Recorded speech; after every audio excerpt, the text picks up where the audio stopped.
Congressman Rangel, everybody, give him a round of applause. We thank her for those kind and thoughtful words. And she always comes with a timely message year after year. You know, in church, you got to check in, right? On Juneteenth, she checks in with us. And she's here with us. This is our councilwoman, Lenny Dickens. And please, let's give her a round of applause. Councilwoman. Assalamu alaikum. You know, we're here once more to celebrate our heritage and our culture through Juneteenth. And that was an unknown, we didn't know about it. For years, we didn't understand and didn't know about Juneteenth. And it was, you know, it was celebrated down in Texas and in some of the southern states. But now all of us know about it. So today, that's right. And in part because Imam Pasha taught us, educated us about Juneteenth and the importance. And as we celebrate Juneteenth, as we recognize the African diaspora, as we celebrate our culture and our heritage, then we're recognizing the phenomenal man that was the first black man to be on radio, and that's Hal Jackson. So it's on ground shoulders that we all stand and continue to stand. And to his wife, we say thank you for sharing him. To his family, thank you for sharing him. Because without your agreeing to share him, we would not have had him. And because you took such good care of him, we had him for much longer. And so we're grateful. We're grateful to God, Allah, for that. I want to congratulate all of the honorees. Of course, to Deacon Bedford, who's a great friend. I love him dearly. I'm at Kennedy Center all the time. So I thank him. And he has created programs at Kennedy and fought to keep them there for our community. That's important to our community. And sometimes, you know, sometimes the higher-ups will say no, but he will allow Aisha Sekou with Streetwater Resources to come in. He will allow some of our programs that others say no to. Deacon Bedford says, yes, they will. Yes, they can. Yes, we can.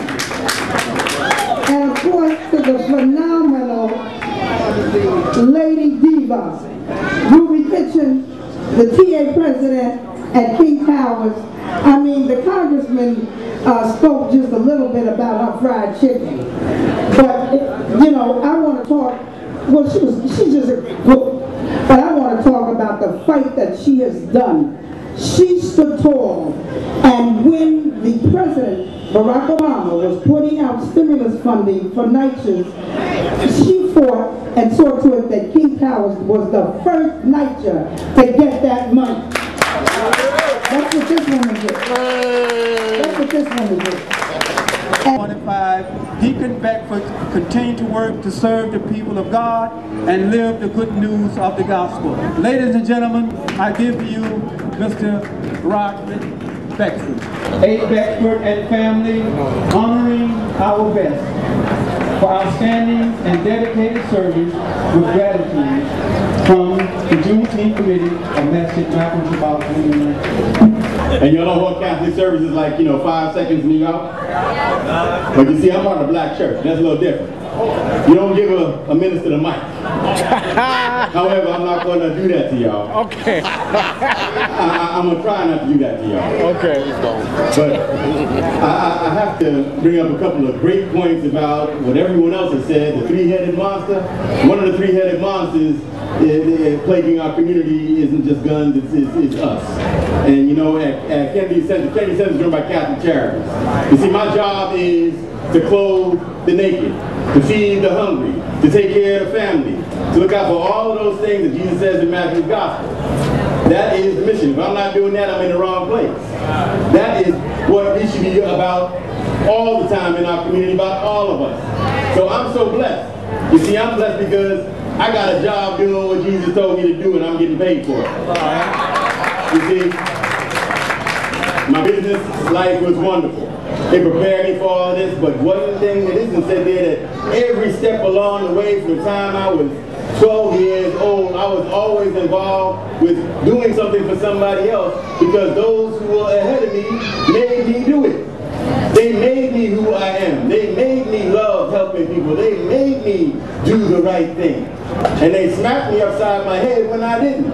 And they were not afraid to smack me upside my head when I didn't. Brothers and sisters, we are losing it, because now that I am out of business, now that I have worked for New York City Mission Society and watched what happens to our children of incarcerated parents for 2 years, now that I have watched those families, now that I am at Kennedy Center and I'm watching the families that come for service there and come because they are in need, I am discovering something is wrong.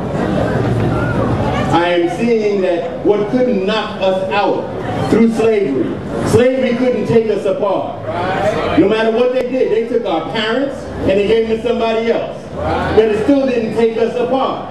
They did everything to us, but we could not be broken down because our family was there. We found new mamas. We found Mama Dear. We found Aunt Sue. We did all of those things because we had extended family that wouldn't let anybody mess with us. But what is breaking my heart now is that finally the devil has moved in on us. Finally the devil has done what no one else can do.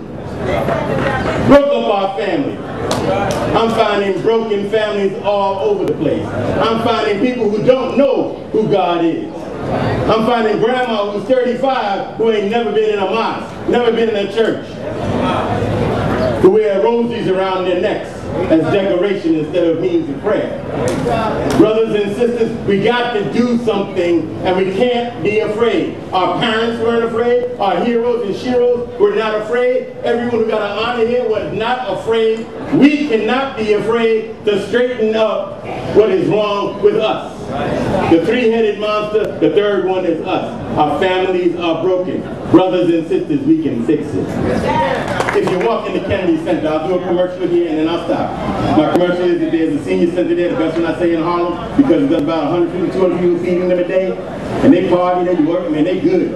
Our seniors there, and they impart wisdom on anybody who walks in the door. And we have, if you need a little help with your rent, Catholic Charities has a unit there that'll give you that one-time shot to help you get through.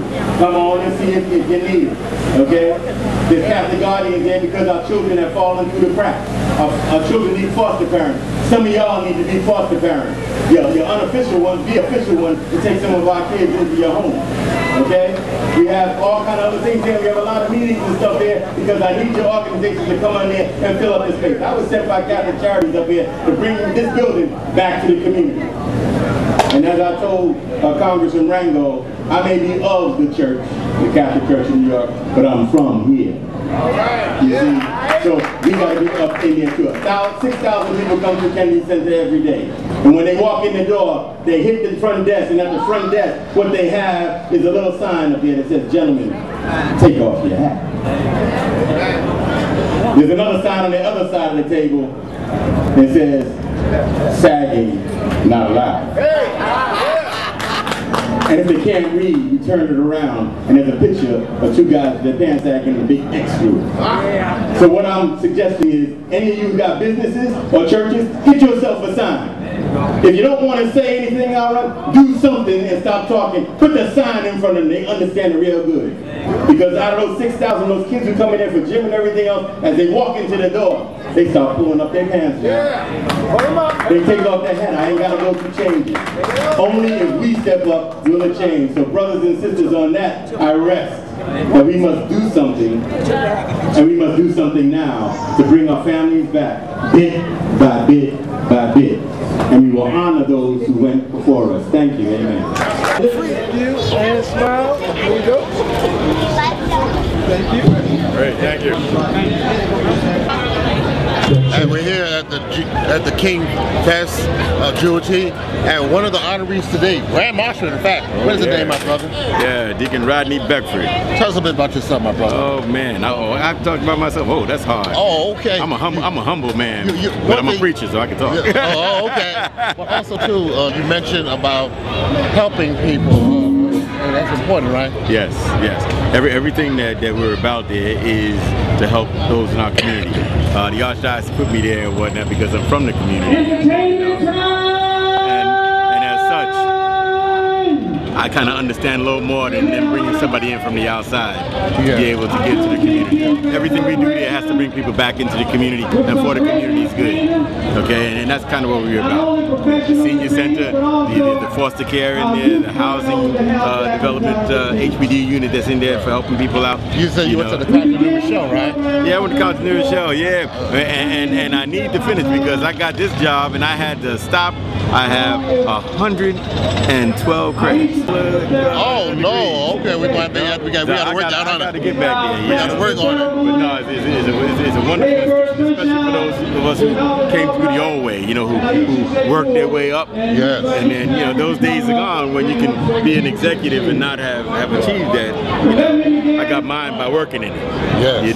But my business career, spanned more than 36 years and whatnot. So I was regional sales manager for like Nestle's, But as things get important, things change, things happen. And now that I'm getting closer to my retirement age, because you're retiring. Yeah, no, I can't retire. No, but I'm telling you, you get that retirement, jump on the other side with me. I love you. You'll love it, man. I love being 60. But the thing is that I'm doing now what my ministry is. So I was ordained 10 years ago yesterday. So this is a celebration for me also being ordained as a minister. A Catholic deacon is like any other minister. I can marry people, baptize them, bury them. I can bless them. I can do everything except hear confession, which I don't want to hear. And the difference is a Catholic deacon is married. Thank the Lord. But that's kind of what I'm about. So I'm actually doing my vocation in my rest of my years. So I'm really blessed. I would like to thank you very much, and also too, we would like to give an invitation to come and see us at a future date. We'd like to do an interview with you. Oh, that would be great, man. There's a whole lot going on there. Okay. It's like one of the biggest Lieutenant Joseph P. Kennedy Jr. Memorial Center.